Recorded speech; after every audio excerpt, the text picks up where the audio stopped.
नमस्कार। आज हम वनस्पति जगत के एक बहुत ही दिलचस्प परिवार एपोसाइनेसी पर बात करने वाले हैं। एपोसाइनेसी अपनी सुंदरता के लिए तो बहुत जाना जाता है। कितने सारे प्यारे सजावटी पौधे इसी से हैं। हाँ बिल्कुल। लेकिन मजेदार बात यह है कि इसी परिवार में हमें मिलती हैं कुछ जीवन बचाने वाली दवाइयाँ, बहुत महत्वपूर्ण दवाइयाँ, जी और साथ ही कुछ बहुत ही खतरनाक किस्म के जहर भी, हाँ, ये बड़ा दिलचस्प कॉन्ट्रास्ट है इसमें। है ना। यही विरोधाभास इसे इतना आकर्षक बनाता है। चलिए इसी गुत्थी को थोड़ा सुलझाते हैं। ठीक है। तो वर्गीकरण से शुरू करें, मतलब इसे पौधों के सिस्टम में कहाँ फिट करते हैं। नोट्स में बेंथम और हुकर सिस्टम का जिक्र है। हाँ, वो क्लासिक सिस्टम है। तो किंगडम तो प्लांटी हो गया, मतलब पौधे।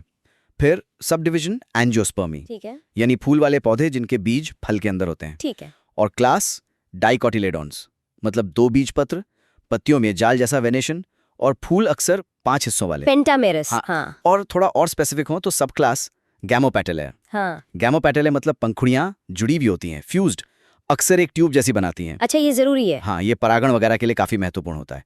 फिर आती है सीरीज बाइकार्पेलेट। बाइकार्पेलेट, बाई मतलब दो। बिल्कुल, बाय यानी 2 और कार्पेल यानी अंडप। तो इनके फूलों में 2 अंडप होते हैं, और ओवरी यानी अंडाशय ज्यादातर सुपीरियर होता है। सुपीरियर ओवरी, ठीक है। फिर ऑर्डर है जेंटियानेल्स। इसकी खासियतें हैं पत्तियां आमने सामने लगना, मतलब ऑपोजिट।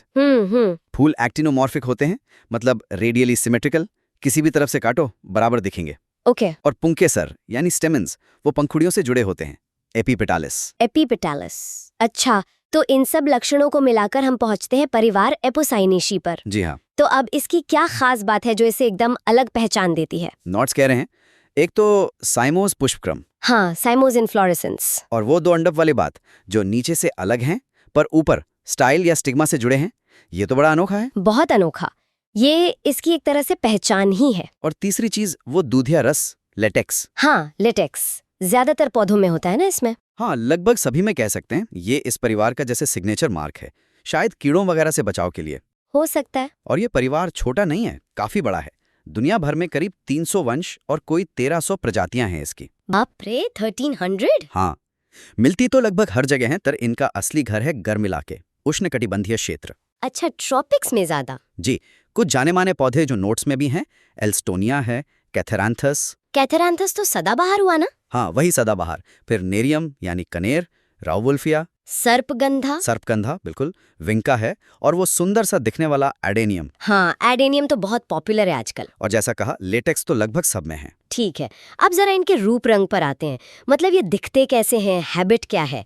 यहाँ भी काफी वैरायटी लगती है। हाँ, बहुत वैरायटी है। कुछ तो छोटी जड़ी बूटियां हैं, हर्ब्स, जैसे आपने कहा सदाबहार। ओ, और हाँ, वो लेटेक्स तो है ही सब में। वो तो है ही। जड़ें देखें तो आमतौर पे मूसला जड़ होती है, टैप रूट, जो नीचे गहराई तक जाती है और फैली हुई होती है, ब्रांच्ड। ठीक है। तना सीधा होता है, एरियल। हर्बेशियस हो सकता है, जैसे सदाबहार में, या फिर लकड़ी जैसा सख्त, वुडी। अच्छा। अक्सर ठोस होता है, सॉलिड। और शाखित मतलब ब्रांच्ड। और तने में भी लेटेक्स होता है। पत्तियों की बात करें। ज्यादातर सिंपल होती है ना, मतलब एक ही पत्ती, कटी फटी नहीं। हाँ, सिंपल लीव्स। हाँ, अरेंजमेंट इनका बड़ा इंटरेस्टिंग हो सकता है। सबसे कॉमन है ऑपोजिट, एक जगह से 2 पत्तियां आमने सामने। कभी कभी डेक्यूसेट होती हैं, मतलब हर जोड़ी पिछली जोड़ी से 90 डिग्री पर घूम जाती है, क्रॉस जैसा पैटर्न बनता है। सदाबहार में ऐसा दिखता है। अच्छा, क्रॉस जैसा। हाँ, लेकिन कुछ में ऑल्टरनेट भी होती हैं, एक नोड पर एक पत्ती, या फिर वर्ल्ड मतलब चक्राकार, जैसे कनेर में देखा होगा, एक ही जगह से 3 या ज्यादा पत्तियां निकलती हैं। हाँ हाँ, कनेर में होता है ऐसा। इनमें डंठल होता है, पेटियोल, और स्टिप्यूल नहीं होते, तो एक्स स्टिप्यूलेट कहते हैं। किनारा पूरा होता है, इंटायर, और वेनेशन जाल जैसा, रेटिकुलेट। चलिए अब फूलों पर आते हैं। अक्सर बहुत सुंदर होते हैं इनके फूल। हाँ, आकर्षक तो होते हैं। इनका जो अरेंजमेंट है इन्फ्लोरेसेंस, वो आमतौर पर साइमोज होता है। जी, साइमोज, मतलब मुख्य एक्सिस एक फूल में खत्म हो जाती है, फिर साइड से ब्रांचेस निकलती हैं। ये या तो टिप पर हो सकता है, टर्मिनल, या पत्ती के बगल से, एक्सिलरी। ओके। नोट्स में उदाहरण भी हैं, जैसे करेसा में सिंपल साइम है, या रवोल्फिया में अम्बेल जैसा गुच्छा, अम्बलेट साइम। अच्छा, छतरी जैसा। हाँ, कुछ वैसा। अब फूल खुद कैसा होता है, तो उसमें सहपत्र यानी ब्रैक्ट हो भी सकता है, नहीं भी। डंठल होता है, पेडिसिलेट। फूल कंप्लीट होता है। कंप्लीट मतलब सारे चारों हिस्से, कैलिक्स, कोरोला। हाँ, कैलिक्स, कोरोला, एंड्रोशियम, गाइनोशियम सब होते हैं। बाइसेक्सुअल होता है, यानी नर्मादा, अंग एक ही में। और एक्टिनोमॉर्फिक, रेडियली सिमेट्रिकल। हाँ, वो पहले बात हुई थी। ज्यादातर पेंटामेरस होते हैं, 5 हिस्सों वाले, कभी कभी 4 वाले भी मिल जाते हैं, टेट्रामेरस। और एक और चीज, कोरोना। कोरोना, ये क्या है? ये पंखुड़ियों के अंदर एक एक्स्ट्रा झालर जैसी या उभार जैसी रचना होती है। सब में नहीं होती, पर कुछ में होती है और फूल को और सुंदर बनाती है। अच्छा, ठीक है। अब फूल के अलग अलग चक्रों को देखें। सबसे बाहर कैलिक्स, हरी पत्तियां, सेपल्स। हाँ, 5 होती हैं अक्सर। ये जुड़ी हुई भी हो सकती हैं, गैमोसेपेलस, या अलग अलग पॉलीसेपेलस, और अक्सर परसिस्टेंट होती हैं, मतलब फल बनने के बाद भी लगी रहती हैं। अच्छा, फल के साथ भी दिखती हैं। जी। इसके अंदर आता है कोरोला, रंगीन पंखुड़ियां, पेटल्स। ये भी 5 होती हैं। और जैसा हमने कहा था गैमोपेटाले, तो ये जुड़ी हुई होती हैं, गैमोपेटालिस, एक ट्यूब बनाती है। ये ट्यूब छोटी या लंबी हो सकती है, और इनका जो अरेंजमेंट होता है कली में, एस्टिवेशन, वो अक्सर ट्विस्टेड होता है। ट्विस्टेड मतलब मुड़ा हुआ। हाँ, या कंटॉर्टेड। हर पंखुड़ी का एक किनारा अंदर, एक बाहर, ये भी इस परिवार की पहचान है।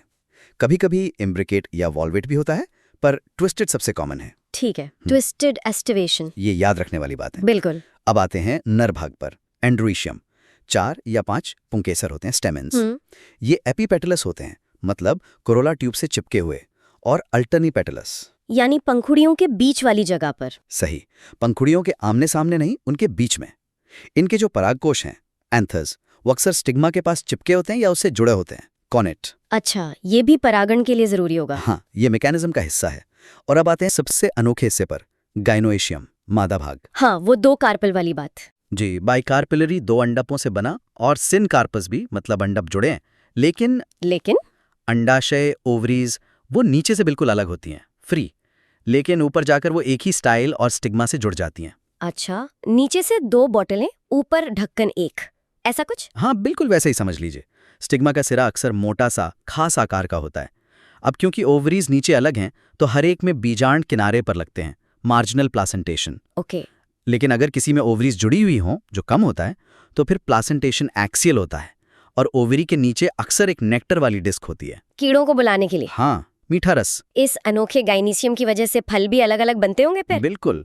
कुछ में ड्रूप बनता है, गुठली वाला फल, जैसे पीली कनेर, थेवेटिया। कुछ में बेरी जैसा गूदेदार फल, जैसे करौंदा, कैरिसा।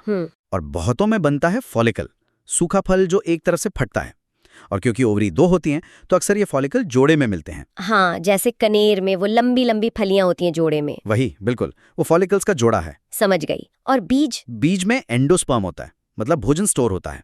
और अक्सर बीजों पर रोए होते हैं या पंख जैसे स्ट्रक्चर होते हैं। हवा में उड़ने के लिए? डिस्पर्सल के लिए। हाँ, हवा से फैलने में मदद मिलती है, सीड डिस्पर्सल। नोट्स में सदाबहार का फ्लोरल फॉर्मूला भी दिया है, E-ब्रैक्ट plus थेवाट K5 C5 A5 G2। हाँ, ये शॉर्ट में पूरी कहानी बता देता है। तो E-ब्रैक्ट मतलब ब्रैक्ट नहीं है, प्लस मतलब एक्टिनोमॉर्फिक, रेडियल सिमेट्री जी, थीवाट मतलब बाइसेक्सुअल, K5 कैलिक्स में 5 सेपल्स फ्री हैं, C5 कोरोला में 5 पेटल्स और ब्रैकेट मतलब जुड़े हुए हैं, गैमोपेटलिस। सही। A5 एंड्रोइशियम में 5 स्टेमन्स, और ये कोरोला से जुड़े हैं, एपीपेटलिस। वो इसमें दिखाते नहीं है, पर अंडरस्टूड है। हाँ, वो अक्सर ऊपर एक आर्क सा दिखा देते हैं C और A के बीच। अच्छा। और G2 गाइनोशियम में 2 कार्पल्स, ब्रैकेट मतलब जुड़े हुए हैं, सिनकार्पस। और G के नीचे लाइन मतलब सुपीरियर ओवरी। एकदम सही। ये एक तरह से फूल का बायोडेटा हो गया, है ना।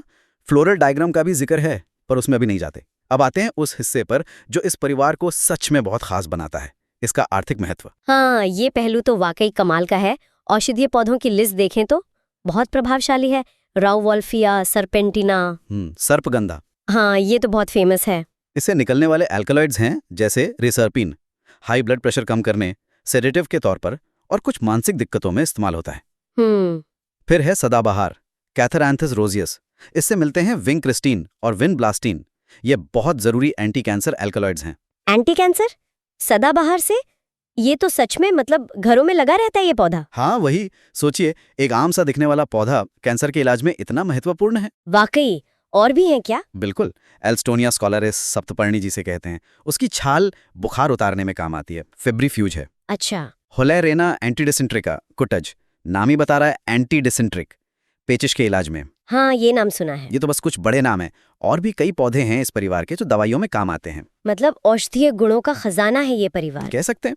और दवाओं के अलावा आंखों को भी बहुत भाते हैं ये पौधे, सजावटी, ऑर्नामेंटल्स। हाँ, वो तो है ही। कनेर कितना कॉमन है, सदाबहार तो है ही, हुई पीली कनेर भी। बिल्कुल, कनेर, नेरियम, सदाबहार, कैथेरेंथस, पीली कनेर, थेवेटिया, अल्लामांडा के पीले पीले फूल, प्लूमेरिया यानी चंपा। चंपा वो भी इसी में है। हाँ, चंपा भी एपोसाइनेसी में है। एडेनियम, ये सब अपनी खूबसूरती के लिए बगीचों में खूब लगाए जाते हैं। तो दवाएं हो गई, सजावट हो गई, कुछ खाने पीने लायक भी है इसमें? हाँ, बहुत ज्यादा तो नहीं, पर है। करौंदा, कैरिसा कैरेंडस। अरे हाँ, करौंदा, उसका अचार तो बहुत बनता है। हाँ, फल भी खाए जाते हैं और अचार तो मशहूर है ही। और एक और चीज जो शायद कम लोग जानते हो, रबर। रबर? इस परिवार से हाँ। हैंडकॉर्निया डायरा जैसी कुछ प्रजातियों के लेटेक्स से रबर भी निकाला जाता है। अच्छा, ये नहीं पता था। पर अब आते हैं उस विरोधाभास पर। एक तरफ जीवन देने वाली दवाएं और दूसरी तरफ जान लेने वाले जहर। हाँ, बिल्कुल, पीली कनेर, थेवेटिया, इसके बीज बहुत जहरीले होते हैं। उनमें थेवेटिन नाम का कार्डियक ग्लाइकोसाइड होता है, दिल के लिए खतरनाक। बाप रे। एकोकैंथेरा नाम का एक पौधा है, उसका लेटेक्स इतना जहरीला होता है कि अफ्रीका में कुछ समुदाय इसे तीर पर लगाकर शिकार के लिए इस्तेमाल करते थे। Arrow poison. तीर का जहर। जी। और कनेर, नेरियम इंडिकम, इसकी छाल और लकड़ी से चूहे मारने का जहर बनता है, रैट पॉइजन। तो मतलब एक ही परिवार में इतनी एक्सट्रीम चीजें, कैंसर की दवा भी और तीर का जहर भी, ये कैसे होता है? ये दिखाता है कि पौधों का केमिकल वर्ल्ड कितना जटिल और कितना पावरफुल है। ये जो केमिकल्स हैं, जिन्हें हम सेकेंडरी मेटाबॉइट्स कहते हैं, पौधे इन्हें बनाते हैं अपनी सुरक्षा के लिए। अच्छा, अपने बचाव के लिए? हाँ, कीड़ों से, जानवरों से, बीमारियों से बचने के लिए। अब हमारे लिए वही केमिकल कभी दवा बन जाता है, कभी जहर। ये इस पर निर्भर करता है कि कौन सा केमिकल है, कितनी मात्रा में है और हमारे शरीर पर उसका असर क्या होता है। एपोसाइनेसी परिवार इस केमिकल डाइवर्सिटी और इस ड्यूल नेचर का एक बेहतरीन उदाहरण है। सोचिएगा,